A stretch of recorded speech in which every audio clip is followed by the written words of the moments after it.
Découvrez votre année personnelle en 2025. Avez-vous déjà ressenti que certaines années étaient plus intenses que d'autres, sans vraiment comprendre pourquoi? Aujourd'hui, je vais vous parler de votre année personnelle en numérologie, pour comprendre les opportunités et les défis qui vous attendent cette année. Bonjour à toutes et à tous et bienvenue sur ma chaîne. Je suis Karine, numérologue, passionnée par les nombres, le tarot, le développement personnel et spirituel. Dans cette vidéo, je vais vous expliquer comment calculer votre année personnelle et ce qu'elle signifie, et comment elle peut vous aider à mieux comprendre les énergies qui vous accompagnent en 2025. Nous allons passer en revue les 9 années personnelles, chacune avec ses opportunités et ses défis. Vous verrez que ces cycles de vie apportent une clarté importante sur nos choix et nos priorités. Vous êtes prêts? Allons-y, juste après ça.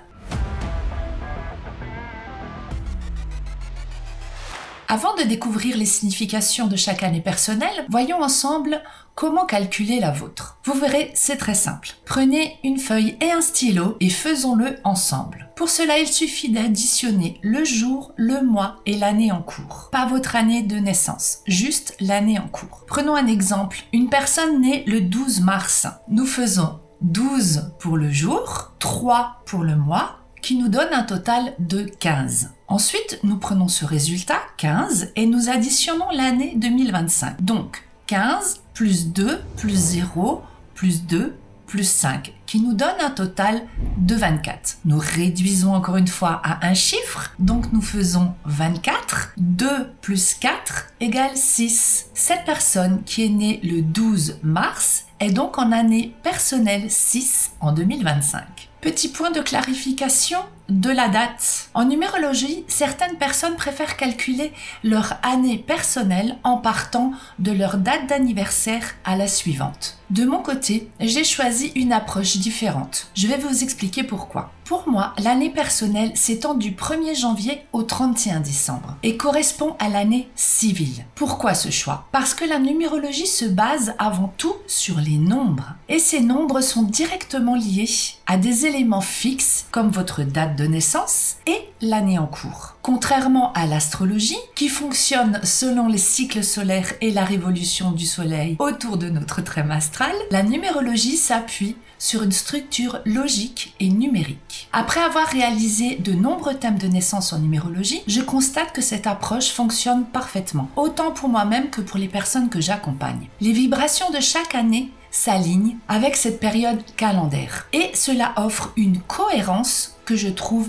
essentielle. Cela dit, je ne suis pas fermée à d'autres perspectives. Chaque individu peut expérimenter et choisir ce qui résonne le mieux avec lui. Une année personnelle du 1er janvier au 31 décembre comme je le pratique, ou une année personnelle de date d'anniversaire à date d'anniversaire, pour ceux qui préfèrent intégrer une dimension astrologique. L'essentiel, c'est de trouver ce qui vous correspond et ce qui vous aide au mieux à naviguer dans les cycles de la vie. Pour ma part, je reste convaincue que cette année civile en numérologie offre une structure claire et en parfaite adéquation avec la philosophie des nombres. Bien que ces deux disciplines soient complémentaires, elles reposent sur des bases différentes. L'astrologie, basée sur les astres, les cycles solaires et lunaires, et l'influence sur notre thème natal. La numérologie, ancrée dans la vibration des nombres, les dates fixes et une projection logique des cycles. En d'autres termes, l'astrologie explore les mouvements célestes, tandis que la numérologie décode des vibrations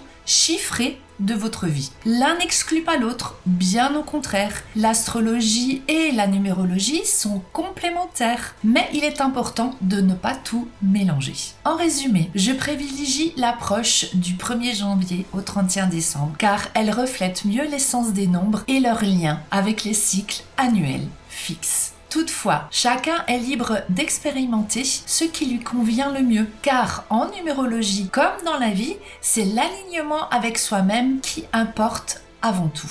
À vous de choisir.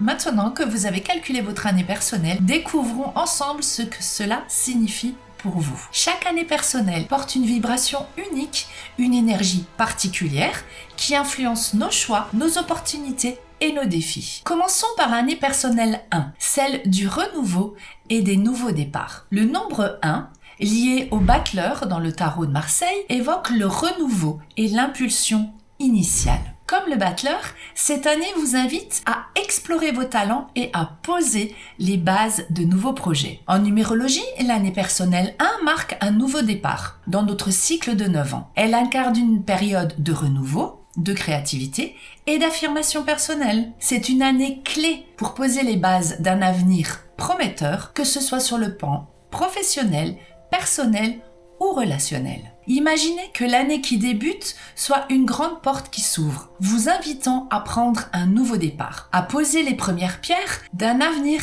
aligné avec vos ambitions. Ça, c'est l'énergie de l'année personnelle 1. Une page blanche, une impulsion, un nouveau souffle. Ce que vous allez semer cette année influencera tout le cycle des 9 ans. Alors posez-vous cette question. Quelle base voulez-vous construire aujourd'hui pour demain? Après l'énergie dynamique et parfois intense de l'année personnelle 1, l'année personnelle 2 nous invite à ralentir, à cultiver la patience et à renforcer nos relations. Elle est souvent vue comme une année de collaboration, de réflexion et d'écoute. Une année plus lente. Le nombre 2 est associé à la papesse dans le tarot, symbole de patience et de réflexion. Cette énergie invite à cultiver l'intuition et à approfondir vos relations. C'est une année de continuité et d'équilibre où il faut favoriser les partenariats et les relations, renforcer l'intuition et la patience et faire attention aux frustrations liées à la lenteur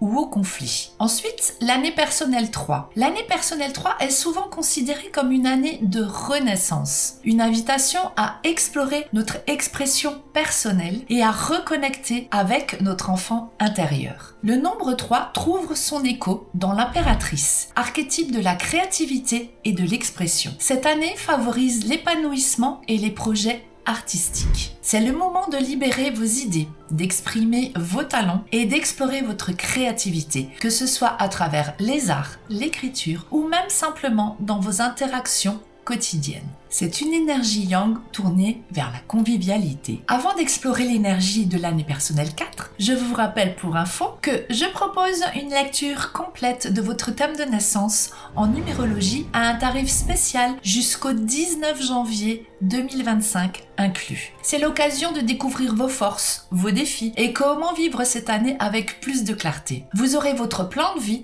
et votre calendrier personnel pour l'année 2025. Tous les détails sont en barre de description, alors n'hésitez pas à aller jeter un coup d'œil. Continuons. Après la légèreté et l'énergie expansive de l'année personnelle 3, l'année personnelle 4 nous ramène à la Terre. C'est une période de construction, d'organisation et de consolidation. Le nombre 4 est associé à l'empereur dans le tarot de Marseille. L'empereur incarne la structure, la stabilité et le pouvoir de construire sur des bases solides. Cette année vous invite à organiser, structurer et bâtir un avenir durable. Imaginez cette année comme les fondations d'une maison solide, stable, mais demandant des efforts constants. C'est également une année plus lente. L'année 4 peut parfois amener des blocages ou des retards. Évitez de céder à l'impatience ou à l'entêtement. L'année personnelle 5 est comme une bouffée d'air frais dans le cycle des 9 ans. Elle incarne le changement, l'aventure et la liberté.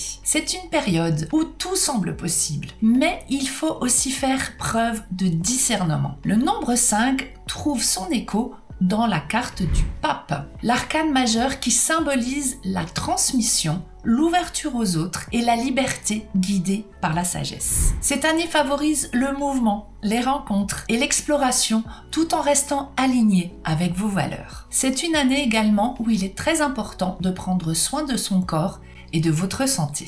Que ce soit à travers une meilleure alimentation, de l'exercice, des soins, votre bien-être physique sera une priorité. Voyons maintenant l'année personnelle 6. L'année personnelle 6 est une année où l'amour, la responsabilité et l'harmonie prennent le devant de la scène. Imaginez une année qui vous invite à construire un cocon chaleureux, à prendre soin des autres et à prendre soin de soi, mais aussi à vous engager pleinement dans vos choix personnels. Le nombre 6 est lié à la carte de l'amoureux, un arcane qui reflète les choix, les responsabilités affectives et l'harmonie. Cette année met en lumière vos relations, vos engagements et vous invite à équilibrer vos émotions pour trouver votre juste place. Attention à ne pas tomber dans le sacrifice ou l'épuisement émotionnel. Puis vient l'année personnelle numéro 7. L'année personnelle 7 est comme un phare qui vous invite à ralentir et à explorer vos profondeurs. C'est une année d'introspection, de réflexion et d'apprentissage où la clarté se trouve dans le silence et la méditation. Le nombre 7 est représenté par le chariot, symbole de maîtrise, de réflexion et de quête intérieure. Cette année vous encourage à avancer avec discernement, tout en explorant vos aspirations profondes et votre chemin spirituel. Si vous résistez au besoin de ralentir ou de vous introspecter, cette année peut devenir une source de frustration ou de doute. Lâcher prise est essentiel. Puis l'année universelle 8, c'est l'année de la récolte, mais aussi celle de la puissance et de la transformation. Imaginez une année où vos actions passées portent leurs fruits et où vous avez l'opportunité de reprendre les rêves de votre vie matérielle. C'est la carte de la justice dans le tarot, l'équilibre et l'équité. Alignez la boucle du bas avec la boucle du haut. La boucle du bas étant le terrestre et la boucle du haut étant le spirituel. Trouvez l'équilibre entre les deux.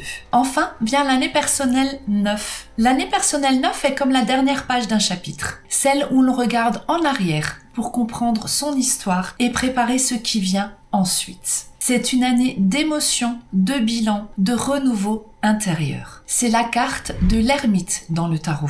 Dans le tarot de Marseille, l'ermite est tourné vers la gauche, ce qui signifie qu'il regarde le passé. Il analyse pour pouvoir mieux avancer ensuite. Je compare souvent l'année personnelle 9 à l'automne, un moment où les feuilles tombent pour nourrir la terre, préparant ainsi un sol fertile pour le printemps à venir. Cette année, tout comme l'automne, vous invite à accepter les fins pour accueillir de nouveaux commencements. Voilà pour les années personnelles de 1 à 9. Dites-moi en commentaire si vous seriez intéressé par une formation approfondie de votre année personnelle et de vos mois personnels. Une formation qui vous accompagnerait pas à pas pour choisir les moments clés de vos actions, de vos rendez-vous, de vos projets importants. Faites-le moi savoir en commentaire, j'ai hâte de lire vos retours. Merci de m'avoir suivi dans cette exploration des années personnelles. Votre fidélité, vos partages et vos commentaires me touchent profondément. Un immense merci à vous. Je vous souhaite une belle semaine et surtout, prenez soin de vous. À très bientôt. Bye bye!